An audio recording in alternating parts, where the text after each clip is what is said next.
Sam Fisher, and we've got a great episode of The Unknown Pro for you today. I've got my friend, the glorious Valerie Arioto. What's up, Val? Hey, thanks for having me. I'm so excited to have you. Me too. Mostly because we've been friends for so long, but before we get really dug into what I want to talk about, I just want to tell people when we first met in 2012, I thought you were way too cool to be my friend.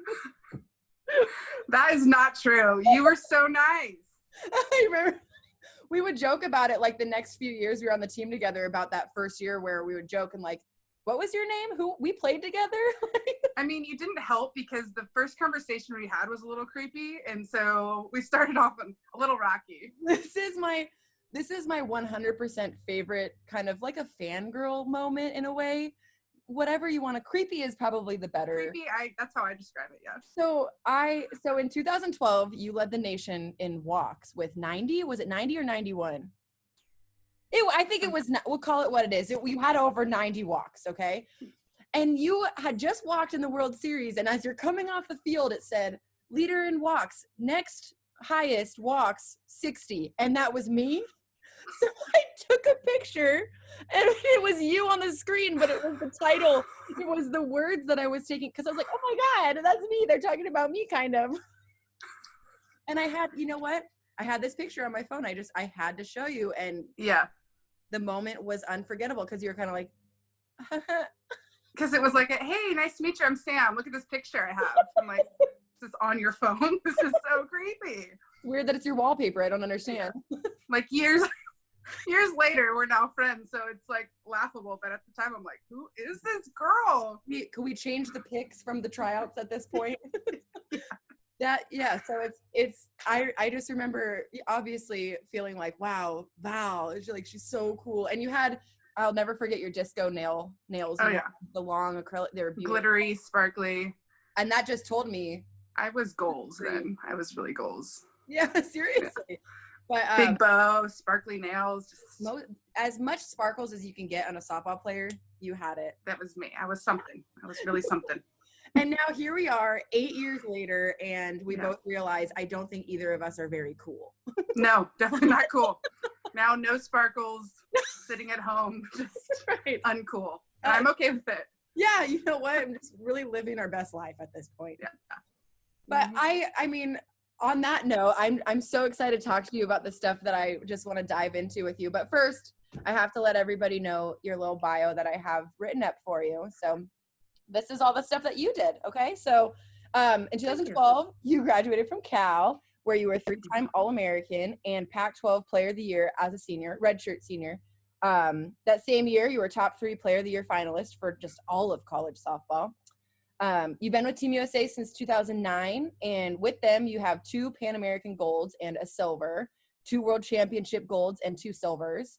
You're a current member of the Olympic team, and your career in Cal, you are the career record holder in runs and total bases, and your tops in home runs, RBIs, slugging percentage, and walks. Obviously, with the walks, with what we discussed earlier. Right. They're like, nope, we're not throwing her. Get her out of here. I'm laughing because you know more about me than I know about me. This is excellent research. It's really good. It's funny because like I told you before, some of it is research, but most of it was just I already kind of knew. You are a softball nerd, that's for sure. I really appreciate that. It's the best compliment I can give. Honestly. Yeah. But I want to talk about something that I've actually been curious about but never talked to you about really was breaking your leg in college. It was like the second day of practice, wasn't it? Yeah, we had just come back in January. Oh my God. Like you're getting ready for your senior year and your leg breaks. What was that like? Where were you mentally? How did it go? Yeah, so it's kind of, now it's kind of funny. At the time it was freaking terrible, but so I break my leg and everyone's like, oh my, because obviously I'm crying, like it hurt.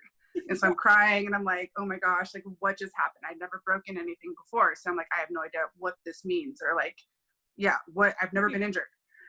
So I kind of took it from there and, someone had said like, oh, she's just being dramatic. Because you know me, I am usually dramatic. Like I'm over the top, I'm a lot, whatever. Like I get it, I own it. But like I was crying because I was hurt. Like they're like, oh, she's just being dramatic. Like she'll be fine. And then like x-rays come back, legs broken. out for the season. I'm like, see, Yeah. see, You guys. wasn't being dramatic, okay?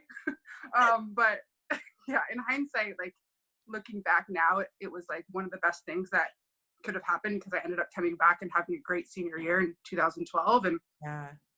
I got to learn a lot about the game and just watch and learn more about people and myself. So it ended up being a good lesson. Wow. And I learned a lot from it. And I look back and I'm like, I'm glad that happened now, because, then. Right. But I learned so much. And I think that's how I've gotten to where I am now is because those lessons I had when I was younger. Wow. And how long did it take you to get, because breaking your leg is not like breaking a finger, like that's serious. Like, how long did it take you to get back into being able to really do anything?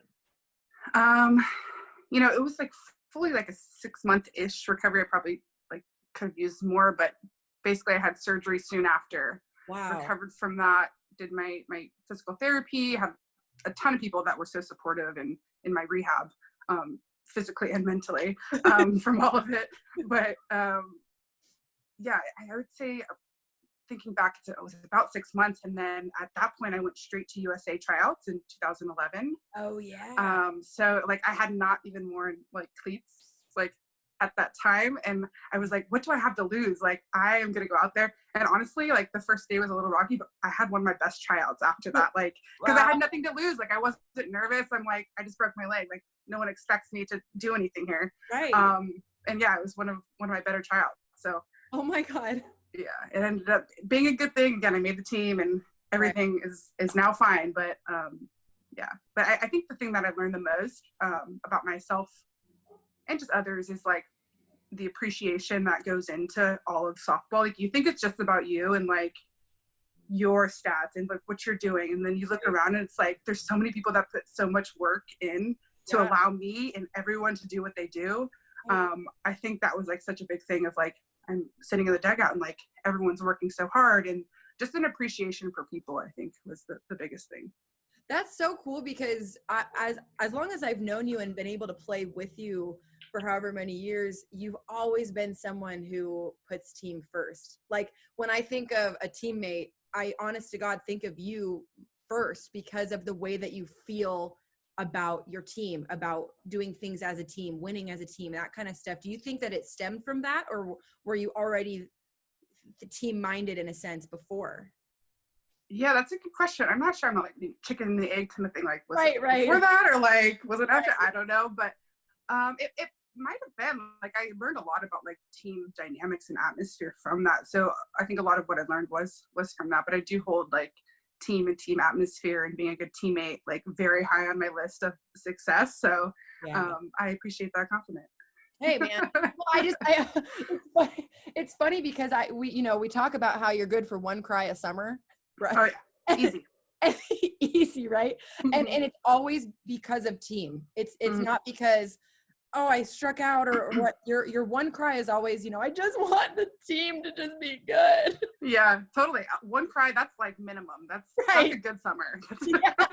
That's like, there's nothing going on. But yeah, usually it's about like, I'm just passionate about wanting the team to have a good dynamic and be good people and be good for each other. And, there's always going to be ups and downs, but I think like as a whole and all the teams I've been on have just been amazing. And that's why I think I've continued to play this long. Yeah. Just because I love like the team dynamics that I'm in.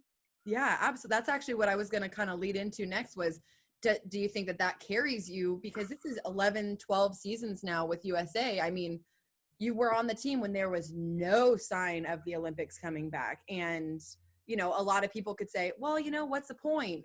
But you said, no, I'm going to play however long I can. Does it come from that feeling, or was there something else driving you? Yeah, I love the atmosphere of like getting to play for Team USA. I think it's such a big honor, and that kind of drove me of like, I'm playing for my country, and that's what it's about for me, that I get to do what I love and play for my country. And just the team dynamics that were created is like, I love to play with this team and everything that comes with it. So I think that is what drove me staying around. Like obviously there's that big debate of like, we weren't getting paid and continuing to play and trying to make a living. And I'm hoping that softball can go in the direction of being able to like make softball a full career, because so many of us, not even just myself, have played for, less than what we're worth. So Right. I think obviously that's an interesting discussion to have, but Yeah. I've continued to play because I love the sport and I love to play for my country. And, there's nothing better than standing on the podium and hearing the national anthem. Like that to me gives me chills right now. So yeah, right. that's why I've kind of continued to play. But, I think you share this opinion with me is I've had so many great people like my family and my fiance and my friends that have been so supportive, that have allowed me to continue to play and have been a big reason that I've continued to play. So I know you share that opinion with me, but it's such a big deal to have people that support you. You can't do it without it. There's, Mm-hmm. Living at Rick's house rent free. That's huge. And Rick is an amazing guy. He's awesome. Also, he says hello. I can't forget. Oh, Rick, tell him I say hi. He's the best. It's funny, like for whoever's listening, whenever you ask Rick, hey Rick, who's your favorite player? Valerie. Yeah. Like, and you're in the competition too, and it's still me. I'm up for it, but I'm always a nice runner-up, like no doubt about it. I'm sorry, I love Val. Val's the number one. Yeah. And when your grandparents cooked for me, it was over. Like I was moving in. That was 7 years ago, and I swear I'll see Grandma, and a few times a year she'll be like, "Is Valerie gonna be coming anytime soon?" Oh, she's so precious. I need to come over again. Yeah, they would love to have you, but it's cool because I think that what my favorite thing that I've learned about you that first year to now is that you're very you. Like from then to now, I feel like you do what makes you happy, and it's if you don't want to do something, you're totally content, like, no thanks, I'm gonna go in my room. So yeah, I do that often. Have you been like that your whole life? I have to ask my mom about that, but for as long as I know, I am very opinionated, can be very loud, but I'm also like, I just stick to like what I'm feeling. Like, yeah, I obviously try to consider other people, but I'm like, if I don't feel like staying up late, I'm not going to. I like to go to bed early. So, but yeah, I've been like that. And I think part of like my longevity in the game has been because of that, because I just stay with like what feels good, and like my morning routine, I stick to that, and I take care of myself, and like I really stay true to like what I'm feeling. And I think that has such a big role of like, softball's a hard game, so dealing with that and being able to like have a good mental state, I think, is important. So that has also, I think, led me to play into my 30s. Ooh, oh. Here we are. Yeah. I think that's a good point, because it's obviously your mental state as an athlete, but then the grind of doing all that, you have to take home with you too. You're the athlete that comes home at the same time. So I've always thought that was so cool, because there's times where for me, I feel like I don't want to do that, but I almost feel like I have to do, or whatever. And being your teammate and feeling like, wait, Val doesn't want to do it, she's not doing it, I can also say no. It gets me in trouble sometimes, but yeah. That's you're good for at least one cry a year, and I'm good for at least one going out a year. That's it. Yeah. I'm with you on that. Like 8 p.m. bedtime is good for me. Like, you want to start a movie at 7:30? That's ridiculous. That's crazy. I can think of the times sitting on the couch at Scrapyard, just this on, and we're just like, everyone else is going out. We're like, okay. Yep. See you guys later. Be safe. Don't call us, because we'll be sleeping. Be asleep. Walk home. Yes. I just think that's so cool, and I think you're right. I mean, of course that has led you, because you're also not someone, at least that I know, who compares to everything else. You have your life, and you are very content with what you have and what you do, and you don't ever seek, well, look what she's doing, I feel like maybe I should be doing that. Does that ever happen? Or I mean, it definitely does. Like, it's a hard thing to like not, and especially in like a world where like you are compared to everyone else in like our profession, really. But I do try to like stay with what I'm doing, and I love the saying about like, everyone else can be doing well, and so can you. Like, it doesn't have to be one or the other. Like, comparison is really, like, I think Jamie said this actually, the thief of joy. Like, it really is. So I continue to try to tell myself that, especially in an atmosphere that it is like this person or you, or you're competing a lot against each other, which I've kind of used as like a way to like lift everyone up. Like, let's all do this together. And that goes back to the whole team atmosphere of like, if we can all do this together, like we all win. Right. Yeah. So, it's all good. Yeah. And I think it's such an interesting concept because like when you're young growing up, and even kids nowadays growing up in youth of softball or any sport really, like you're taught like, okay, work on your mechanics. You have lessons for hitting. You have lessons for pitching. Like, here's what you should look like when you're swinging, and it becomes mechanical and all that. I can go on for days about that. But no one's really taught like the other side of like being a good teammate, or about like the mental game of like, if you strike out 3 times, you're going to be fine. Like, I've done it before. It's okay. Like, and to be able to laugh about it, like no one's teaching that. So I think it's so interesting that like the saying is like 90% is mental and 10% is physical. Okay, then why are we working on like the physical 100% of the time? Yeah.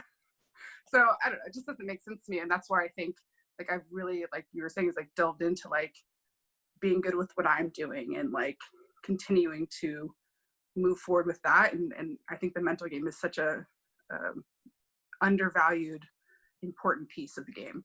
Right. Yeah. And when I sit here and I think about conversations that I've had or anything like this, like an interview type thing, everybody asks me mental questions. Right. Where, you know, growing up and going through it, we did talk a little bit about it, but it was more about like work ethic or dedication or that kind of thing. And not like, how do you pick up your teammate? How do you help out practice in a different way kind of stuff. So, and I think you made a really good point, basically, that if someone else's flame is shining bright, that doesn't mean yours also isn't. Right. And I've felt that way in, especially in softball, because there's so few opportunities. There's very few of us that get to go on and keep playing and play for however long. So that I think makes it a little cutthroat, where I want to harbor all this to myself and not let her get any of it. When like what you said is, if everybody's doing good, then we all do more good.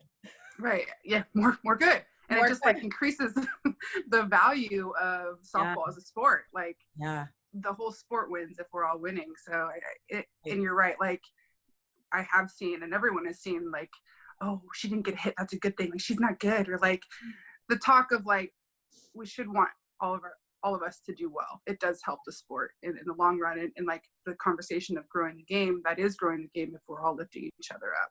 Absolutely.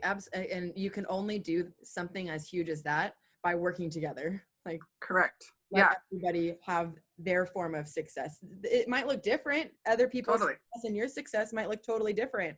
Yeah. But I think that's a cool yeah. Thing. On that topic, I'm kind of sidetracking, but like, what do you think is considered growing the game? Because everyone says that term. Yeah. But what does it mean?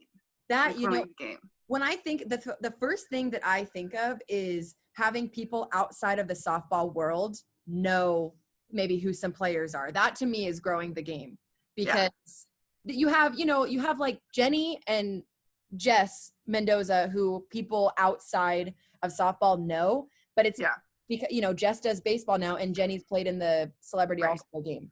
So pretty much that's the question I always get when people know that I play softball for USA. Oh, do you know Jenny? Oh, do you know Jess? That's literally the only question I get. So they're like, oh, is this your first year? I'm like this conversation's done. Thanks. See you later. Yeah, it's that. I mean, that to me is growing the game, is getting it to where when you say you're a professional softball player, the first response isn't, there's a professional softball league? Right. What do you think do you have a different definition? I think that's a really great definition. I would just add to that of like all entities like working together within softball. I think it's so divided of like different groups within softball, and like I obviously preach like doing it all together, and that's the only way as far as team and organizations. So I think it would be something really special if there was just one mass voice of softball. Like, I don't know how that works and the details of going forward with that, or like any of that part of it, but I think it would be so special to have one voice of softball. Absolutely. Like that. And that's something too, that whenever we get into conversations about this kind of thing is, like you said, I don't know what that looks like or who that would be or what anything like that. But I was talking to Monica, and we were talking about how the difference between when we were growing up and playing and then now this group growing up and playing, that even if we don't know what growing the game means or what it looks like or what to say about it, playing into your 30s, being able to say, I've done this for this long, that right there, by doing that is growing the game. Because then you can, especially the fact that, you know, you're engaged to be married. You're obviously not just a softball player, you know, Right.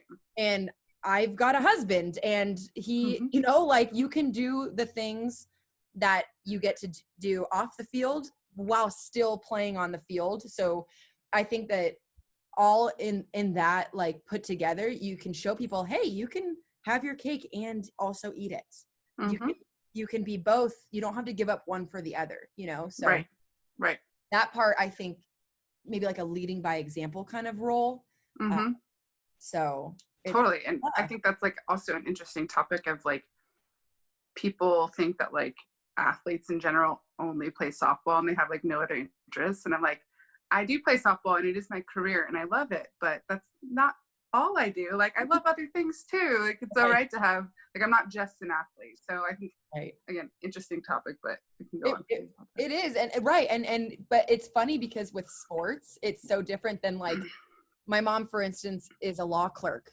And so nobody says to her, oh my God, so when you go home and you're just talking about laws and stuff, right? Yeah, like, that's all you do. Yeah. Right. You put everything on hold so you can uphold the law, right? So true. Yeah. Athletes are like, oh, so you only eat this, you only do this, and you only think about softball. And I do talk about softball a lot, but like, I like to think. Yeah. Kevin will leave the room when I start talking softball. He'll be like, all right, got it again. I'll see you later. Danny's like, I'm sorry, what? No, thank you. Yeah. He'll make fun of my like softball jargon, and he starts, you know, like if you say, oh man, that was a meatball, he starts calling things different. Like, oh wow, a ribeye. That was a ribeye, wasn't it? Like, don't say that in public. Yeah, I'm like, you're not allowed to come to the field anymore. Thank you. But it's funny, but it's cool because, you know, we're able to see more, especially with social media, we're able to see more into the lives that we want to live. Like, I wanted to live this life when I was a kid. I wanted to be a pro softball player or on the USA team. I wanted to be those things, but I didn't get to really see it other than when the Olympics were on. Right. So now definitely more visible now. Yeah. And you just hit 10,000 followers on the Instagram. Thank you. Cool. Now you can swipe up your story. Oh my God, it's the best thing ever. Like, you don't have to be like, oh, go to my bio. Like, no one likes to do that. But honestly, I just want to swipe. Honestly, social media is the hardest thing ever. Like, it's not for me. Like, I literally like to, like, I'm a homebody. I like to chill. Like, social media is so hard. So 10K was a big milestone for me. I was sitting there like, brava, Valerie. Yeah.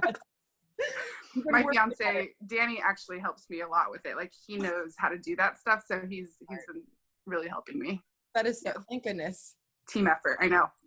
Team effort in life, team effort on the social media. Seriously.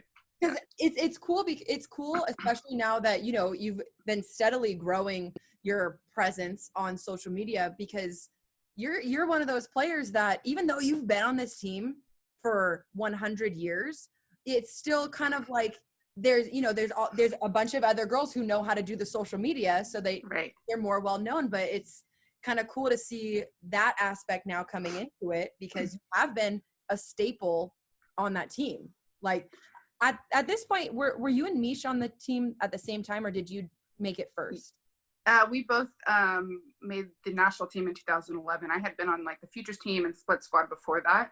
Right. But our first year on the national team was the same. And like during that era, I'm like aging myself, but during that era, like social media wasn't a thing. Like MySpace was cool, you know, like your top friends, your top songs, like a little like mini web page. But social media wasn't a thing, and softball definitely wasn't on TV as much as it is now. So to have like this opportunity to do social media, like I definitely want to utilize it in the best way possible to not only bring more awareness to softball, but just like things that I'm passionate about. Like I'm hopefully going to be starting, it's called the Vault, a self-care for high performance kind of courses online, and like being able to do like cool things from this like social media like platform and creation that I'm kind of doing with softball and aligning with the Olympics. So I think there's a lot of opportunity in social media. It just like you have to kind of weigh the pros and cons sometimes. Right. And sometimes what's cool, and just even listening to the conversation over this, however long we've been talking, you're able to spin things in such a positive way, no matter what it is. Because the most common conversation about social media is, oh God, social media is ruining everything. And I take part in that conversation because sometimes it sucks. Yeah. But the way that you are, the way that you're speaking about it is, it's an opportunity and it's something that we can utilize for good. And you're like that about everything. Like, I don't know if it's something that you actively try to do. Like, are there times where you're like, I want to be a negative Nancy so bad right now, but I can't, I need to be positive? How does that kind of come out with you? Yeah, it's a big debate in my head. Like sometimes I'm like like logical, like this sucks. Like what the hell is this? Like I'm older. yeah. I mean, it's like, but how can I make this an opportunity? I think it's like something I've definitely developed to like know better. Yeah. When I was younger, I would just be like, what the hell? The hell is this? A little more like to the point. But I think I've done a better job in the last couple of years of being like, okay, how can I use this as an opportunity? And there definitely is like negativity in social media.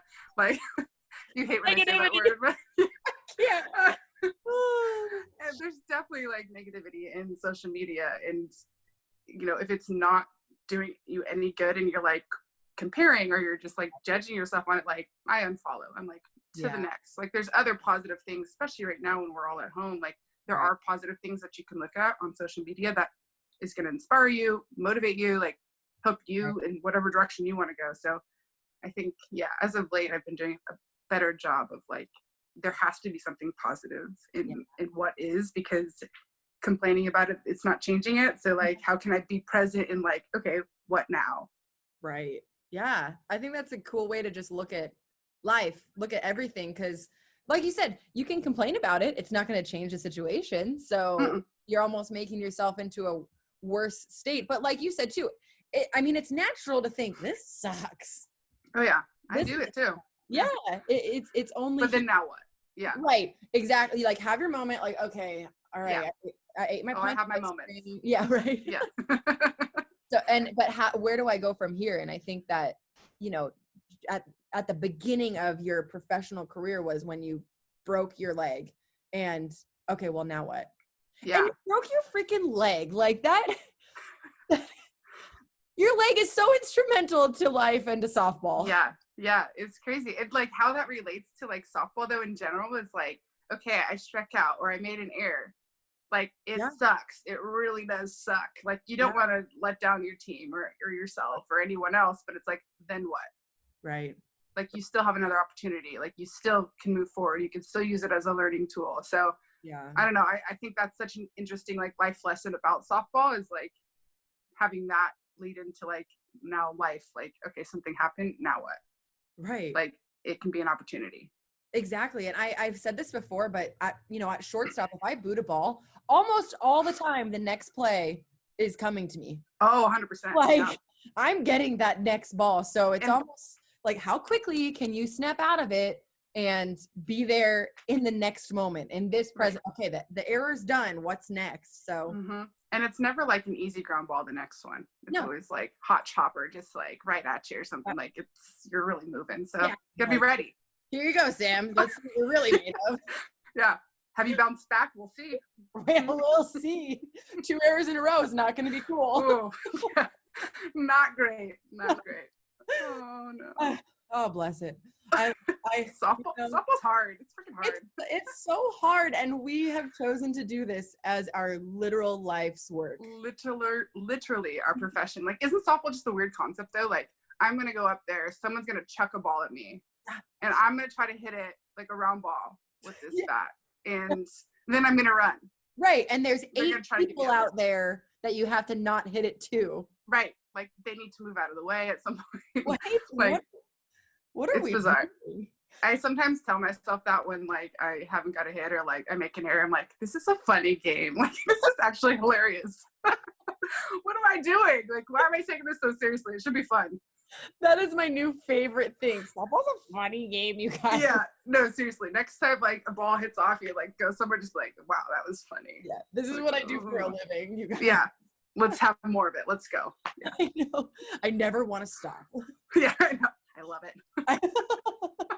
It is. It's wild. And then you put yourself in the, I mean, you have played across all different levels and places. You played in Japan for 2 seasons. I mean, I'm sure that was a test in a different way, would you say? Oh yeah. Yeah. Oh, The culture is just so different. And you've played there too, so you totally know, but the culture is so different. I learned so much again. Like I feel like every part of softball has been a learning experience. Yeah. So I learned so much about myself and just learned a lot about the game and a lot from my teammates. But I just think it's like so interesting over there how different they look at the game than us, and it almost like expanded my thinking to like, oh, this is what I know, this is how I do it, and then all of a sudden they're doing it this other way and they're very successful as well. So I'm like, I guess there are other ways to do things. Like maybe I'll take a few things that they're doing and like still do what I'm doing. What I'm doing is good. It's not broke. I'm not gonna try to fix it. But like other people do really good things too. So like, what can you learn from it? Right. Yeah. I think, and that to me is, you know, if I could look at the younger generation and give them any advice, it'd be open to learning. Like if you would have thought that as a senior in college, you knew it all, you're not, you're it's laughable. That's funny. Yeah. You know, you're sitting here now and you're going to be playing in the Olympics years later after your senior year. If you would have said, oh, wow, like I'm the best I'm going to be, I know everything I need to know, you're not in this position. Right. Absolutely. Like I'm still learning, and it's like people think that I'm the pro, which obviously by title I am a pro, but like there's so much to be learned about the sport and just continue to grow with it. So yeah, and you continue to find new reasons why it's hard. Yeah. It's like, whoa, like now we're talking about like different ways that I could see the ball better, like vision stuff. Like what? It's like mind blowing stuff. I thought I just used these. Right. With what? Keep them both open and like no, there's a picture. Yeah. There's a strategy to this. That's weird. Gosh, I love it. Val, you're just so much fun just as a person. Just to obviously talking to you is very fun, especially now that I know we're not too cool. Yeah.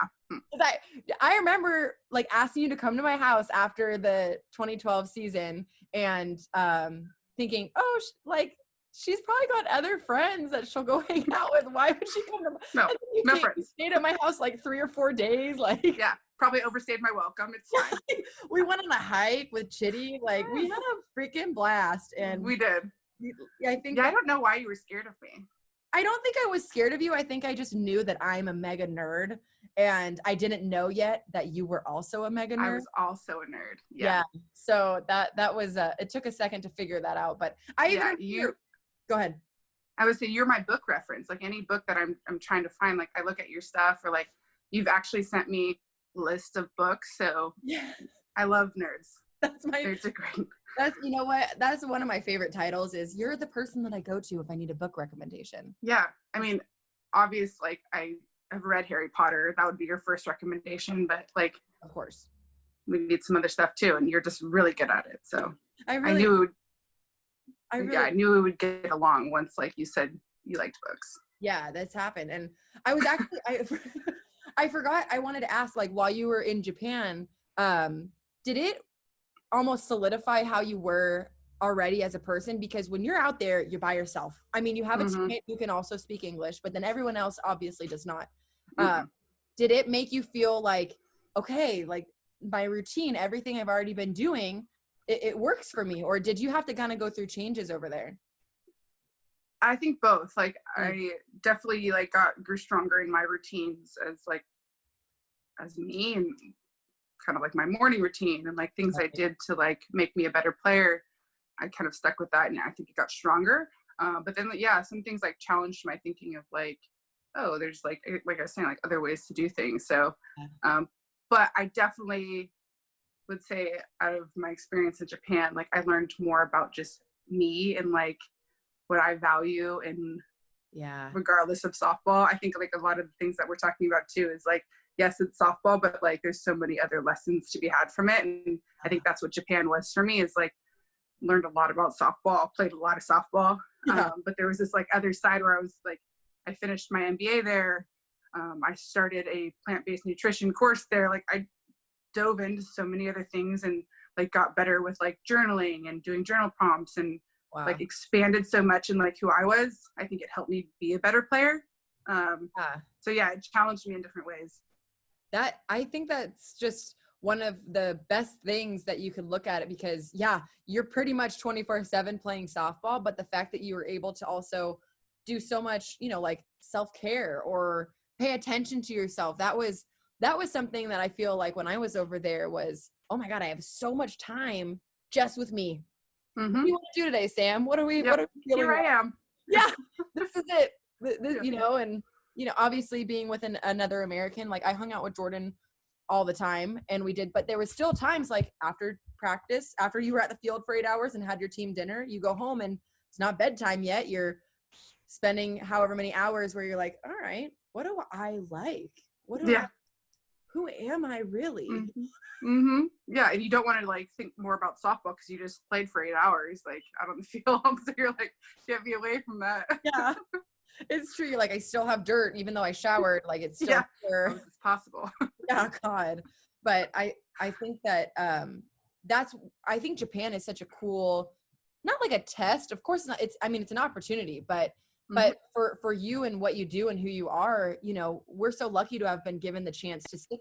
I kind of equate it to what's going on right now, where you kind of can't do much. Obviously, everyone around you speaks the same language, but how do you pass the time without having anything to do? Exactly. Yeah. So it's exactly like this. Seriously. Like you could FaceTime people and it's awesome, but like other than that, like you can't have much like interaction. You can't go out. Like it's just different. Yeah.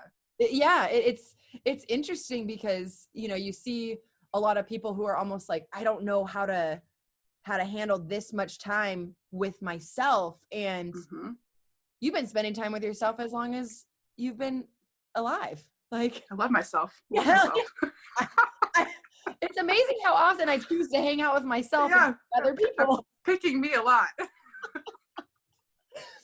I'm pretty vain, I guess. I don't know. No, it's cool. It's I saw, what, this is going to get really deep really quick, but I saw it was a picture, and it was a guy who was speaking, and it was, when you ask someone what do they love, you go on, I love softball, I love reading, I love, dogs. And then how long are you going to read off the list until you say, I love myself? Right. Oh my God. That's a good one. You have to send me that. I will, because it's almost, I think maybe as a female, but maybe in general as a human, it's almost like, oh, don't be so conceited, or don't, but if I love myself, everything else will flourish. Right. It's everything else will. I know. That's incredible. And then like you show up as your best self for other people too. So like other people benefit from like you taking care of yourself. It's not actually selfish. It's like, no, this is how I'm going to show up best, is by taking care of me. Right. And you look at the sport that we play, it's a team sport, but if Val Arioto isn't at her best, she's the only one in the box right now. I want her to be at her best because there's a runner on second, and we need her to hit a double. Right. It comes down to, yes, it's a team sport, but if I'm not making myself in the best position, I'm not helping my team in any way. Yep. So I think it's a really good and like strong sign of confidence for you to just be like, I love myself. It shouldn't be anything other than it's confidence. It's you're putting your best foot forward for everything. Yeah. And like getting deep again also, because I love getting deep, but like that's also how like women are always told like, oh, don't be too confident, like you don't, guys, if they're really confident, it's fine, like, oh yeah, like he's just whatever, but like women, it's like yeah, it's like for forever women are told like, oh, don't be too confident because then it looks like you're bragging. Well, it's like, Right. no, but like, why can't I say what I'm doing? Or like, if you find it bragging, that's fine, but it's facts. Like, Right. I love Right. myself, I'm confident, whatever. It is. And I think, yeah, and I think that's like when I look at like youth softball and like youth baseball, like the difference is like, and maybe this is just my opinion, but like a lot of young women aren't as confident in like their softball ability or their skills or like in Yeah. communicating or all of these things because it's like no one's ever like, oh, it's okay to be confident type of thing. So Right. I think it like stems so much deeper.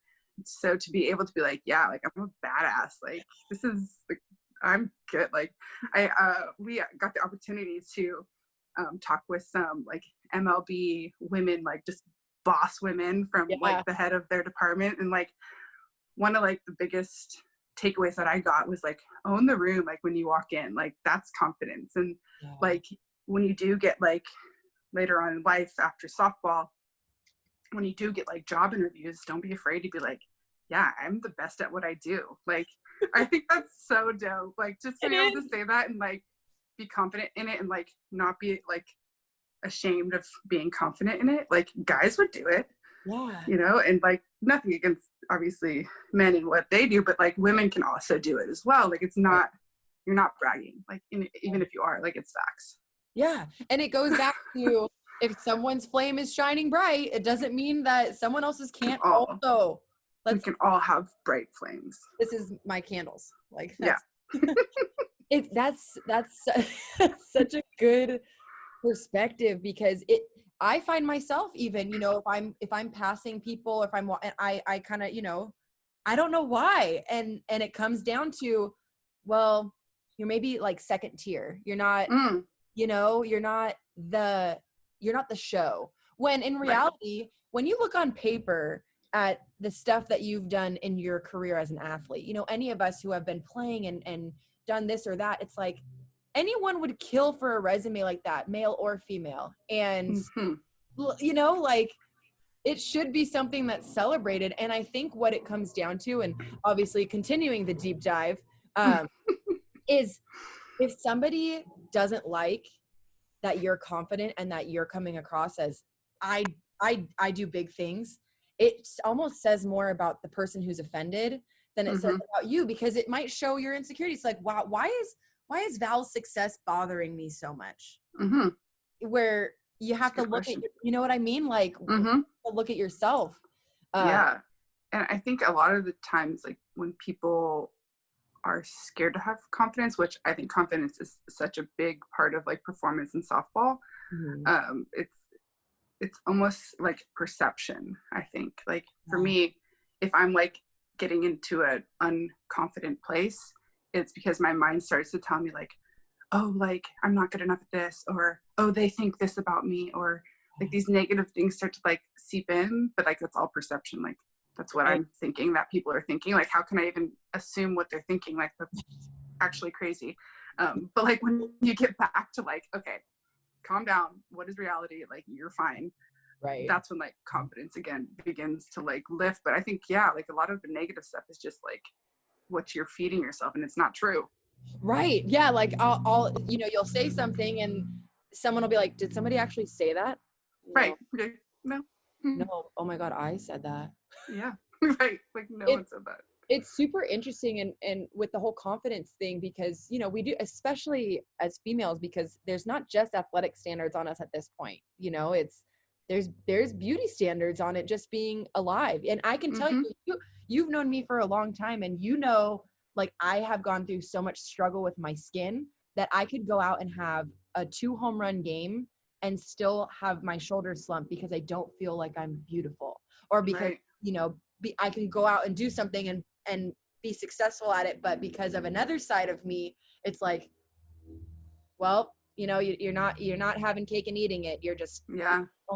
there's only one side of you, but accepting yourself as a whole, Yeah. it lets you own a room. Right. Nobody Right. nobody who's around you will say that you're not thriving. Right. Yeah. Like the people that care, they're like, you're beautiful. Like you Right. are also great at what you do. So it's like, it's almost like you like trying to seep into your own self and like So when you look at it as a full, it's like no one's actually thinking that. Like right. You're actually really freaking great. Like this is like, Sam, just sit down. Just take a seat. Right. You can knock that off. It's like those voices we were talking about. Yeah, so like right. This one. Okay. Like we're only talking to this one here. I just think that you've got so much, for people to look up to, because number one, the way you play the game, you go out there, you get your job done, you're a team player, and no one will ever say that you're not putting your best foot forward, but then the other part where it's the Valerie part, not the athlete part, that you're positive, you're confident, you're true to yourself, and what a well-rounded just person and friend, like you're someone who I know that if maybe you weren't having a good day, but like something exciting happened to me and I told you, you'd be excited for me, even if you weren't having a great day yourself. Yeah, absolutely. I need to come on the show more for more compliments. You're really boosting me up. I freaking love this. I'm just being honest here, okay? Well, thank you. No, thank you. It's not like it just like comes naturally. Like I continue to work on it. I continue to do like the inner work and like, focus on the self-care and all of that. So they're not like I'm perfect at it by any means, but I appreciate you acknowledging where I've come from and where I'm absolutely. at. And just like anything else, like if you say right now you're the best you're going to be at anything, you're going to stop growing and you've got the rest of your life. Could you imagine the way that you feel now about what you're doing and who you are, what you're going to feel in another 10 years, in another 20 years? Like, that's the only good thing about aging. Yes. The learning. They say the learning part. The learning and the wisdom they say that comes with age. Yeah, not the wrinkles and the gray hair. No. We'll save those for another. That's why I'm trying to wear a bun most often, is so it's very distracting, But I need to learn from you. Well, Val, I'm so grateful that you took the time to just talk mostly nonsense, but also very deep stuff. Mostly nonsense, yeah. I appreciate it. I was honored when you asked me to come on. I really appreciate it. I'm so excited because you're just like, you were such a big surprise to me in learning about you after thinking, oh my God, she's like too cool for me. She's not going to notice me, to knowing like more about you and spending time with you has been just such a cool, surprise because of, the diamond nails, the disco balls, I'm going to bring those back when I can get to the salon. I really, yeah, right? God, everybody's going to go crazy with their nails. Crazy. They're going to be like this long, just. Yeah. Highlighter yellow, throw them on. Let's try it.